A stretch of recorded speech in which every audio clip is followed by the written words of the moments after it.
नमस्कार मेरे प्यारे विद्यार्थियों, कैसे हो आप सभी। ज्ञान की पाठशाला में आप सभी का स्वागत है। मैं कुलदीप नागर हिंदी शिक्षक आपका स्वागत करता हूं। आप हमारे साथ लगातार बने रहिए और पढ़ने का बिल्कुल आनंद लेते रहिए। तो जैसे कि आज का जो हमारा टॉपिक है वो है लिंग। लिंग जो टॉपिक है वो परीक्षा की दृष्टि से काफी महत्वपूर्ण है। हर एग्जाम के अंदर 10 से लेके आप कोई सा भी कंपटीशन में देख लो, हर एग्जाम के अंदर लिंग से 2 या 3 नंबर के क्वेश्चन आते ही हैं। तो आपको बिल्कुल समझ के साथ लिंग को पढ़ना है और अच्छे से ध्यान रखना है। तो करते हैं हम शुरुआत। जैसे लिंग, अब लिंग किसे कहते हैं, लिंग का मतलब क्या होता है। लिंग एक तरह से एक चिन्ह माना जाता है, एक संकेत माना जाता है।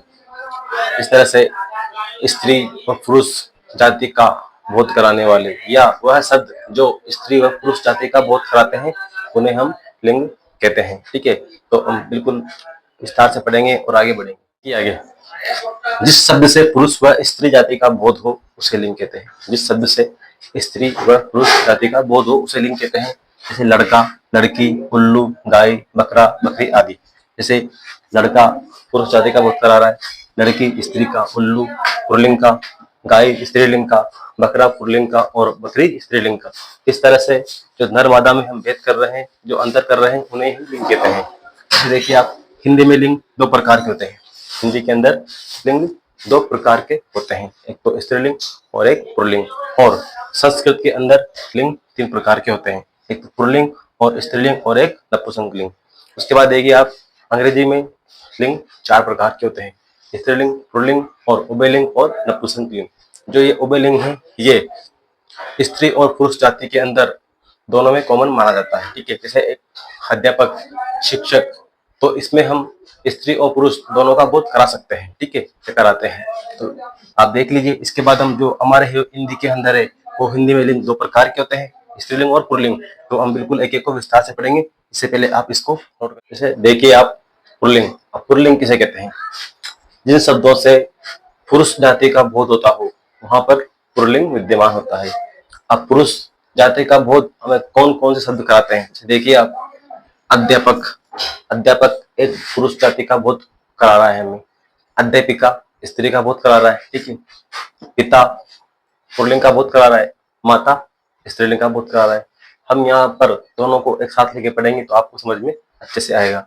जैसे घोड़ा पुल्लिंग तो घोड़ी स्त्रीलिंग, बैल पुल्लिंग तो गाय स्त्रीलिंग, बकरा पुल्लिंग, लड़का पुल्लिंग और लड़की स्त्रीलिंग। तो यहाँ पे देखिए आप, जहाँ पर पुरुष जाति का बोध हो रहा है वहां पर हमेशा पुल्लिंग होगा। ठीक है, तो लिंग की पहचान। अब लिंग की पहचान हम किस तरह करेंगे, इस तरह से कौन कौन से शब्द, कौन कौन से जो वस्तुएं होती है कौन कौन से पुल्लिंग के अंतर्गत आती है। तो हम आइए हम एक एक को विस्तार से देखते हैं। पुल्लिंग की पहचान हम किस तरह करते हैं। जैसे पुल्लिंग की पहचान में आप देखिए, सभी देशों के नाम पुल्लिंग होते हैं।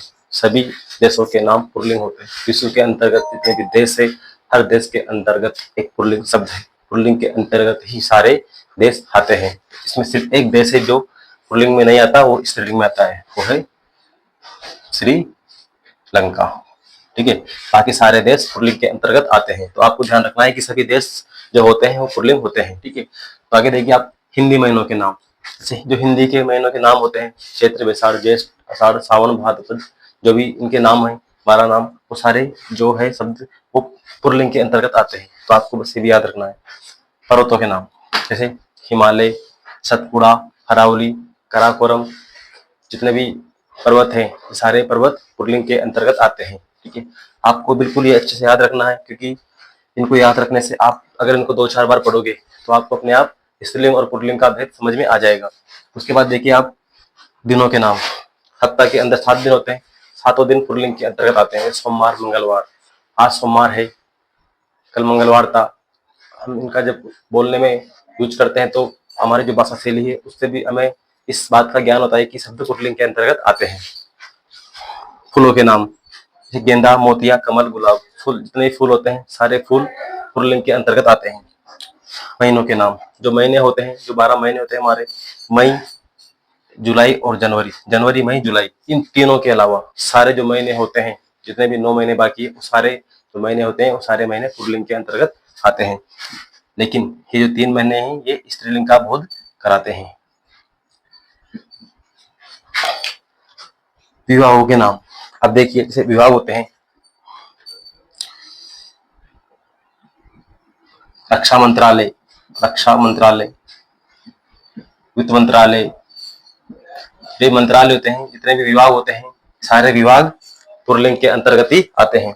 आगे देखिए आप ग्रह नक्षत्रों के नाम, जैसे सूर्य, चंद्रमा, तारे, ये जो होते हैं ये सारे पुल्लिंग के अंतर्गत आते हैं। लेकिन जो एक है पृथ्वी, जिसे हम धरती बोलते हैं, पृथ्वी, ये हमें स्त्रीलिंग का बोध कराती है। यहाँ पे जो मैं आपको बता रहा हूँ 99% क्वेश्चन आपका यहाँ से सही हो जाता है। बाई चांस से कोई क्वेश्चन बाहर निकलता होगा, क्योंकि इनसे बाहर क्वेश्चन जाता नहीं है, चाहे आप किसी भी लेवल की तैयारी कर रहे हो। आगे देखिए आप अनाजों के नाम, जैसे मक्का, अरहर, दलहन, तिलहन, जो ये 4 शब्द है ये हमें स्त्रीलिंग का बोध कराते हैं। ठीक है, स्त्रीलिंग का। बाकी इनके बाद जितने भी अनाज बचते हैं वो सारे पुल्लिंग के अंतर्गत आते हैं, जैसे गेहूं, बाजरा, जो ये पुल्लिंग आते हैं। आगे देखिए आप धातु, धातु जैसे सोना, तांबा, पीतल, लोहा, जो ये शब्द है, जितने भी धातु होती है सारे शब्द पुल्लिंग के अंतर्गत आते हैं, सिवाय चांदी को छोड़कर। चांदी जो है वो स्त्रीलिंग में आता है। ठीक है, तो आपको बस इसमें इस तरह से याद करना है कि सभी देशों के नाम पुल्लिंग होते हैं सिवाय श्रीलंका के। हिंदी महीनों के नाम पुल्लिंग होते हैं, पर्वतों के नाम पुल्लिंग होते हैं, दिनों के नाम पुल्लिंग होते हैं, पुलों के नाम पुल्लिंग होते हैं, महीनों के नाम पुल्लिंग होते हैं, जनवरी, मई, जुलाई को छोड़कर। और विभागों के नाम पुल्लिंग होते हैं, रक्षा मंत्रालय, वित्त मंत्रालय, जिस तरह से जो भी है। ग्रह नक्षत्रों के नाम ये पुल्लिंग होते हैं सिवाय पृथ्वी को छोड़कर। अनाजों के नाम मक्का, अरहर, दलहन, तिलहन को छोड़कर सारे जो अनाज बचे हैं सारे पुल्लिंग के अंतर्गत आते हैं। धातुओं के नाम सोना, तांबा, पीतल, लोहा पुल्लिंग में आता है, जो बची चांदी है वो स्त्रीलिंग में आती है। तो आपको इनको 2 से 3 बार पढ़ोगे तो आपको अपने आप अपने ध्यान में आ जाएगा और आपको बिल्कुल सही तरह से याद रहेगा। तो हम इसके बाद आगे चलते हैं। देखिए आगे पुल्लिंग, समय से संबंधित जो शब्द होते हैं, समय से संबंधित जो शब्द होते हैं वो भी हमें पुल्लिंग का बोध कराते हैं। जैसे सेकंड हुआ, घंटा हुआ, मिनट हुआ, क्षण हुआ, पल हुआ। जैसे एक पल रुको, उस क्षण, वह पल। ठीक है, तो 1 घंटा इंतजार किया। ठीक है, तो इस तरह से जो वाक्य बन रहे हैं, जो हमारी बात बोलने की भाषा शैली है, उससे भी हमें इस चीज का ज्ञात हो रहा है कि इसमें पुल्लिंग आ रहा है। तो सेकंड, मिनट, घंटा, क्षण, पल इत्यादि शब्दों में जो समय से संबंधित शब्द है उनमें हमेशा पुल्लिंग होगा। सागरों के नाम, जैसे हिंद महासागर, प्रशांत महासागर, अरब महासागर, जितने महासागर है सारे महासागर पुल्लिंग के अंतर्गत आते हैं। आपको सिर्फ इतना इनकी डिटेल याद नहीं करनी, आपको सिर्फ आगे के जो शब्द हैं उनको याद करना है कि समय से संबंधित जो क्षण होते हैं, जो शब्द होते हैं वो पुल्लिंग में आते हैं। जितने भी हमारे जो संसार में जो महासागर है, एशिया के अंदर जो महासागर है, उनमें हमेशा पुल्लिंग होगा। ठीक है, शरीर के अंग, जैसे हाथ, पैर, गला, कान, सिर, मस्तक, अंगूठा, हृदय, जो ये शब्द है ये हमेशा पुल्लिंग होंगे। ठीक है, और अपवाद जो स्त्रीलिंग का बहुत करा रहे हैं वो है जीभ, आंख, नाक, उंगली। जो 4 शब्द है इनमें से आंख बहुत ही महत्वपूर्ण है। ये हर एग्जाम के अंतर्गत आने के लिए 90% बिल्कुल रहता ही है ये। तो जीभ, आंख, मान लो कभी बोलो आप जीभ, जीभ कट गया, इसका हम उच्चारण करेंगे वाक्य बना के, तो जीभ कट गया। कभी ऐसा बोलते हैं क्या? शुद्ध लगता है ऐसा बोलना? नहीं लगता। जीभ कट गई, आंख खुल गई, नाक बंद हो गई, उंगली, बिल्कुल जो शब्द हैं ये शब्द बिल्कुल स्त्रीलिंग में आ रहे हैं। ठीक है, तो इसके आगे हम देखते हैं। आगे देखिए, आगे जब किसी शब्द के अंत में, जब किसी शब्द के अंत में मतलब लास्ट में अ, ई, उ, कौन कौन से वर्ण अ, ई, उ की मात्रा हो तो वहां पुल्लिंग होगा। मतलब जब किसी शब्द के अंत में अ, ई, उ स्वर छुपे हो तो वहां पर हमेशा ही पुल्लिंग होगा, या इन्हें स्वर बोल दो या फिर मात्रा बोल दो। ठीक है, शिक्षक, शिक्षक जो शब्द है इसके जो अंतिम वर्ण है उसमें क्या छुपा है? उसमें अ छुपा है। जो अ की मात्रा है वह छुपी है, क्योंकि अ शिक्षक जो का जो है व्यंजन है, इसमें से अगर हम अ निकाल देंगे तो ये स्वर रहित व्यंजन हो जाएगा। तो शिक्षक, पीछे अ की आवाज आ रही है तो ये कौन सा है? ये पुल्लिंग शब्द है। उसी तरह पति, पति इसमें ई निकल रहा है तो पति भी एक पुल्लिंग शब्द है। तेवर में अ निकल रहा है, गायक में अ निकल रहा है, महोदय में अ निकल रहा है, साधु, साधु में उ निकल रहा है। अंतिम जो मात्रा है वो ऊ की आ रही है, गुरु में भी जो अंतिम जो मात्रा है वो ऊ की आ रही है। तो हमने इस नोट के माध्यम से समझ सकते हैं कि जब किसी भी शब्द के अंत में अ ई ऊ की मात्रा हो तो वहां पुल्लिंग होगा, चाहे शब्द कोई सा भी हो। अगर पीछे शब्द के अंतिम वर्ण में अ ई ऊ की अगर मात्रा आ गई तो वह जो शब्द बनेगा वो पुल्लिंग बनेगा। आपको विशेष तौर पे याद रखना है। आगे देखिए, जब किसी शब्द के अंत में त्र ह न र हो तो वहां भी पुल्लिंग शब्द होगा। जैसे देखिए आप, गणतंत्र, गणतंत्र। कुछ शब्द ऐसे होते हैं जो जब हम उनका बिल्कुल सही तरह से उच्चारण करते हैं तो वो उसकी जो भाषा शैली होती है उससे भी यही प्रतीत होता है कि ये शब्द पुल्लिंग है। जैसे गणतंत्र बोलने में ही हमको लग रहा, जनतंत्र। प्राण, प्राण हमेशा पुल्लिंग होते हैं, लेकिन इस नोट के माध्यम से भी आप समझ सकते हो जो ना आ रहा है यहाँ भी ये इसका प्रभाव बता रहा है कि ये प्राण पुल्लिंग शब्द है। जैसे महान, मोर, मोर भी पुल्लिंग शब्द है। चोर, हिरण, वर, नगर, लुहार। मोर में आ रहा है, चोर में आ रहा है और हिरण में हणा आ रहा है, तो ये पुल्लिंग है। वर, नगर, लुहार। और विद्वान, जैसे न का उच्चारण किया आपने, विद्वान, मन, धनवान। तो इस तरह से शब्द बनते हैं। पीछे किसी भी शब्द के त्र न न र हो तो वह शब्द जो बनेगा वो पुल्लिंग के अंतर्गत ही आएगा। ये आपको विशेष तौर पर याद रखना है। स्त्रीलिंग या पुल्लिंग में काफी अंतर होता है। एक तो कराता है पुरुष जाति का बोध और एक कराता है स्त्री जाति का बोध। लेकिन आपको इस जो मैं आपको पढ़ाऊंगा 90% आपके एग्जाम के अंतर्गत क्वेश्चन यहीं से बैठ जाएगा। आपको बस हर दिन इसको एक बार पढ़ ले, मतलब जब भी आपका मन करे 2-3 बार पढ़ ले, आपको जब भी पढ़ोगे आपको अच्छे से याद हो जाएगा। तो आगे बढ़ते हैं हम। इसके बाद देखिए स्त्रीलिंग, अगला प्रकार, जिन शब्दों से स्त्री जाति का बोध हो, जिन शब्दों से स्त्री जाति का बोध हो वहां पर केवल स्त्रीलिंग होगा। जैसे अध्यापिका, बकरी, गाय, लड़की, ठीक है, ऊँटनी। कुछ संज्ञाएं हमेशा स्त्रीलिंग होती है, जैसे मक्खी, कोयल, मछली, तितली। यह हमेशा ही स्त्रीलिंग के अंतर्गत आती है। तो आपको स्त्रीलिंग और पुल्लिंग में ये याद रखना है कि जो पुरुष जाति का बोध कराते हैं उन्हें पुल्लिंग कहते हैं, और जो स्त्री जाति का बोध कराते हैं उन्हें हम स्त्रीलिंग कहते हैं। और कई बार हम जैसे सेंटेंस बोलते हैं तो सेंटेंस की समझ के माध्यम से भी हम पता लगा सकते हैं कि ये स्त्रीलिंग है या पुल्लिंग है। जैसे ये टी शर्ट अच्छा है, टी शर्ट अच्छा है, तो टी शर्ट पीछे आ रहा है अच्छा है तो यहाँ पुल्लिंग होगा, ठीक है।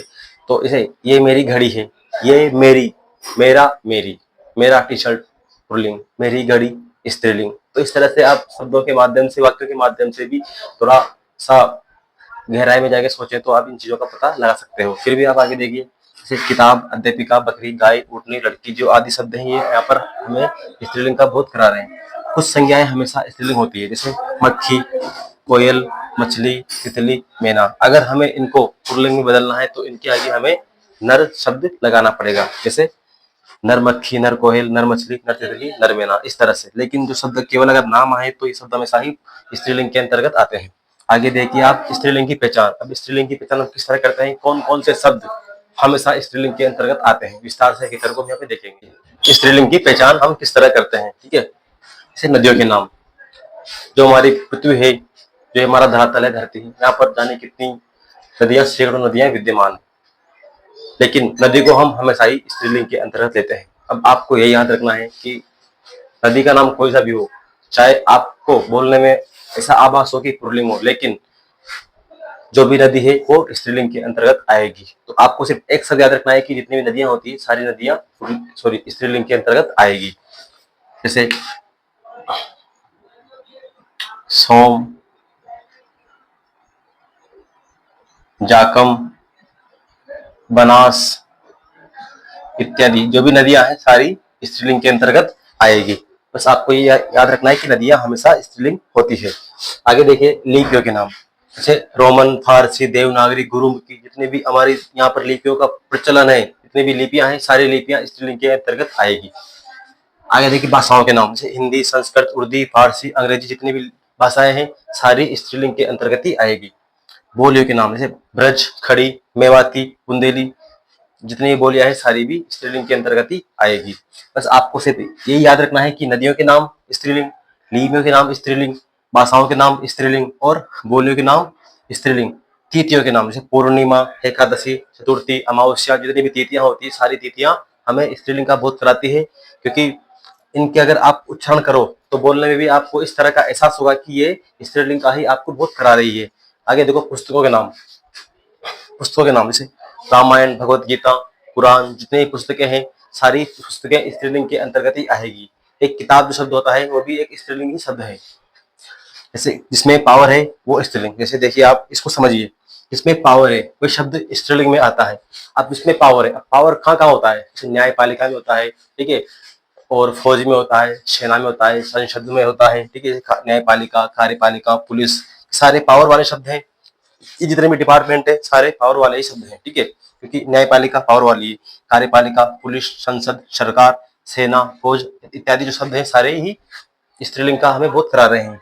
तो आपको सिर्फ इसमें ये याद रखना है कि नदियां स्त्रीलिंग में आती है, लिपियों के नाम स्त्रीलिंग में आती है, भाषाओं के नाम स्त्रीलिंग होते हैं, बोलियों के नाम स्त्रीलिंग होते हैं, तिथियों के नाम स्त्रीलिंग होते हैं और पुस्तकों के नाम स्त्रीलिंग होते हैं। और अंत में जो पावर वाली जो होती है, पावर वाले जो शब्द होते हैं वो हमेशा स्त्रीलिंग के अंतर्गत आते हैं। आपको बस याद रखना है, बाकी आप आराम से इसका स्क्रीनशॉट ले लीजिए।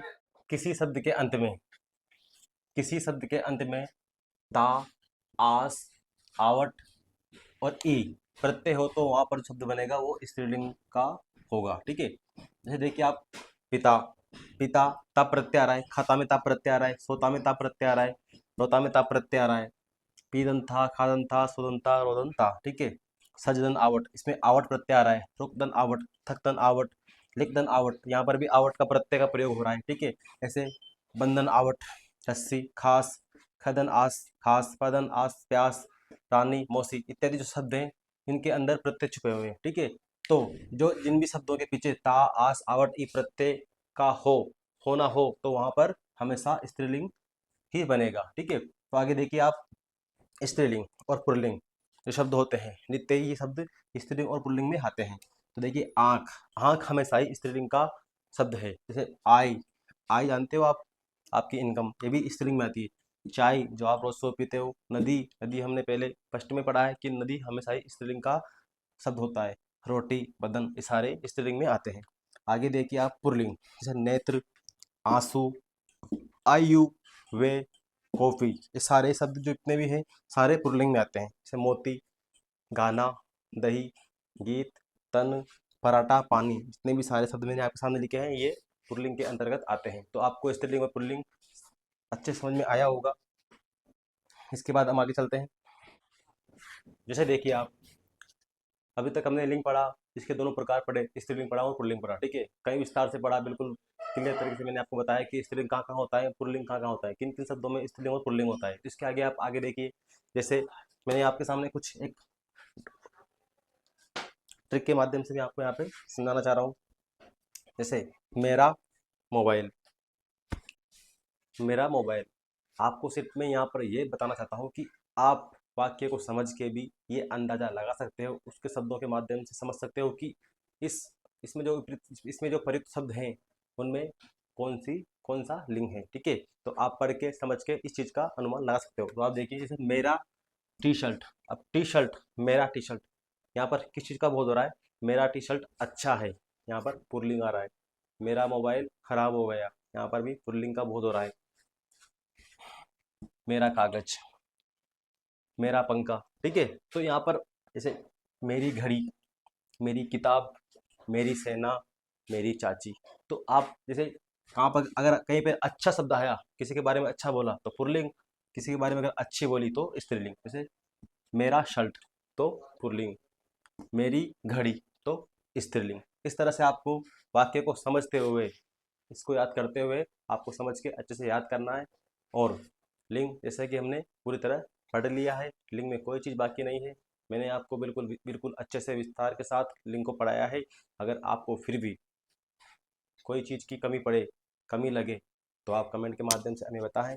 बाकी मैंने इतना करवा दिया है कि आप कक्षा 10 से लेकर किसी भी कंपटीशन में बैठ जाना, इसके बाद आपसे आपके क्वेश्चन नहीं जाएगा। 99% क्वेश्चन आपके यहीं से पुटअप होगा, ठीक है। तो आज की क्लास को हम यही विराम देते हैं। और अगर आपको वीडियो अच्छी लगी हो तो लाइक करें, कमेंट करें, शेयर करें और अधिक से अधिक बच्चों तक पहुँचाएँ। तो मिलते हैं नए टॉपिक के साथ, नए जोश के साथ, नई क्लास में। तब तक के लिए जय श्री राम।